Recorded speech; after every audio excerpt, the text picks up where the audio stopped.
ajaa'ibuma kan qubatee argee ajaa'ibuma daraan hin taphatu ajaa'ibuma Tumne banna malee ajaa'ibuma alagaan numbitu ajaa'ibuma obsinee ajaa'ibuma obsa daangaa darbee ajaa'ibuma karaanuu gadhiisi ajaa'ibuma Oromoon si jibbee ajaa'ibuma keenya baarana olee bulee warraati argina osoo nun qorii madaan kaleessa arras nutti dabalee ilmisa osoo nun qorii madaan kaleessa arras nun tollee kunoo ilmisa. Ashama harka fuunee daawwattoota yuutuubii Saakseen hundi keessan akkam jirtu nageenyi badhaadhaa baga nagayaa taatanii warri maatii kiyyan taane subscribe gochuudhaan maatii kiyyataa oduuf odeeffannoo waqtii hawaadhaa fi haala siyaasa biyya keenyaa amma keessa jirtu kan isin biraan geenyu ta'a. Hanga xumura sagantaa keenyaatti akka nu waliin turtanuu kabajaan isin affeerree jirra.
Egaa odeeffannoon keenya inni jalqabaa Finfinnee keessatti dhalattoonni Oromootii fi akkasumas dhalattoonni Tigraay hedduun isaanii ukkaanfamuudhaan akka hidhamaa jiranu odeeffannoon adda addaa miliqee ba'aa jira.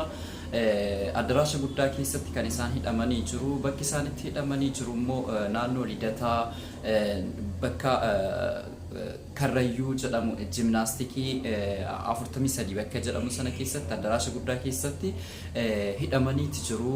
Naannoo sana immoo poolisootaa fi akkasumas warra amma biyya kana diigaa jiran warra faannoo ofiin jedhanu handhuura Oromiyaa keessatti amma qubatanii jiranuu fi Itoophiyaan kun akkasiin diigamtuu fi akkasiin cabdu kan sababa ta'an faannoo kanaan cufamteetti jirti jechuudha. Karaan suni haalli amma jarri keessa jiran baay'ee addeessaadha.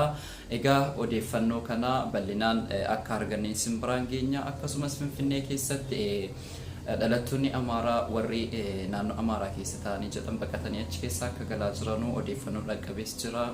Finfinneen baay'ee muddamteetti jirti jechuudha. Wobboonis akkuma sana kiiloomeetira 25 irraa gara kiiloomeetira 10tti kan ta'u Finfinneetti siqatee jira karra shananiin jechuudha. Inni kan biraa ammoo dhaabbanni mootummoota gamtoomanii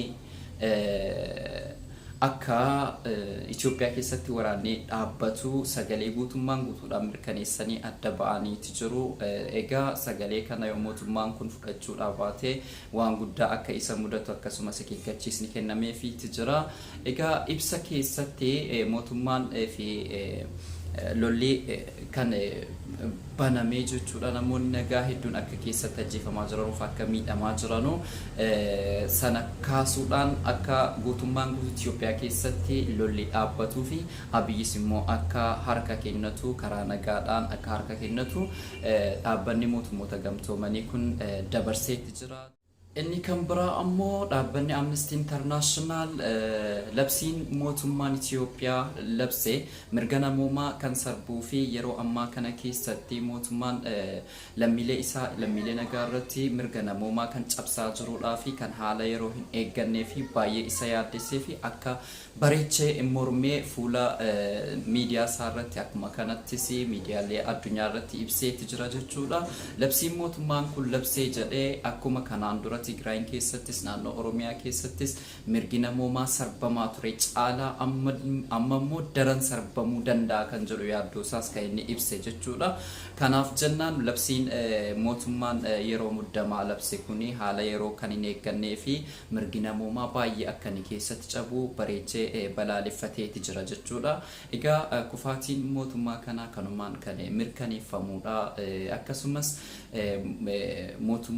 mootummaan addunyaa guutuun isaanii akka inni karaa nagaatiin harka kennuu fi lola uummata nagaa irratti banee jiru kana akka inni dhaabu irra deddeebiidhaan gaafataniitti jiru. Garuu inni ammas namoota dirqiidhaan gara humna waraanaatti geessuudhaan haadholii abboolii akkasumas illee obboleewwan boochisaa dhiiga boochisaa barcuma isaa tikfachuudhaaf jecha ilmaan hiyyeessaa dirree waraanaa geessee achitti fichisiisaa jiraachuun isaallee ni beekama. Viidiyoowwan gidduu kana keessatti godina Baalee keessatti leenjiidha jedhanii dargaggoota uummata hedduu walitti qabanii sana booda konkolaataa hedduudhaan dhufanii addaraasha keessa osoo haati duukaa boosuu otoo maatiin duukaa bo'uu konkolaataa fuudhanii gara adda waraanaatti namoota dhukaasuullee hin beekne jechuudha fuudhanii deemuun isaanii viidiyoon ba'ellee ragaadha jechuudha.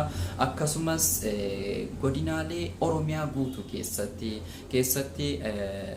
godina Jimmaa keessatti magaalaa Aggaarufaa keessatti bakka itti dhaladhe waan ta'eef hedduu isaaniin beekaa bakka muummichi kun itti dhalate waan ta'eef ijoolleen akka jirtuun godaanaa Tadaadhaa kan jennu warri bakkee bulanu hundi isaaniituyyuu akka guuramanii adda waraanaa geeffamaa jiranuu fi ijoolleen dargaggoon mandara keessa jiran dirqiidhaan akka gara waraanaatti geeffamaa jiran ijoolleen illee gaafa baqattee jirtu maatiin qabamanii akka ijoolleen kun dhiyaatan kan taasifamaa jiru hedduutu jira. Akkasumas godina Jimmaa Oromiyaa irraa adda baasuudhaaf yeroo hedduu yaalii gurguddaa taasisaati ture. Ammallee gaafa mo'amuusaa baruu holola gandummaa akka oofamuu fi tarsiimoo inni baafate ammas daran itti fufeeti jira jechuudha.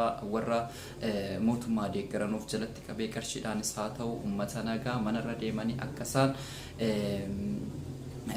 hiriira ba'anu guyyaa dheengaddaa gaafataa turanii guutuu Oromiyaatti waamanii kan isaan milkaa'anii jedhan godina Jimmaa keessatti. Godina Jimmaa sana keessatti ammoo namoonni qulqulluun Oromummaa isaaniitiif falmatan kaan hidhaa jiru, kaan biyyaa baqatanii jiru, kaan bosona jiru. Warri achi keessatti hafanii fi warri yeroo baay'ee yeroo mootummaan kun hiriira waamu kan achirratti argaman warra sabaaf sablammootaa fi akkasumas immoo warra kanaan dura OPDO wajjin harki isaanii dhiigaan laaqame qofittiidha waan ta'eef akkasumas warra maatiidhaa fi ijoolleedhaan mootummaan sossodaachisee fi doorsisetu hiriira kanarratti argamu waan ta'eef kana gamanumaan akka hubattanu kabajaanis naffeerra.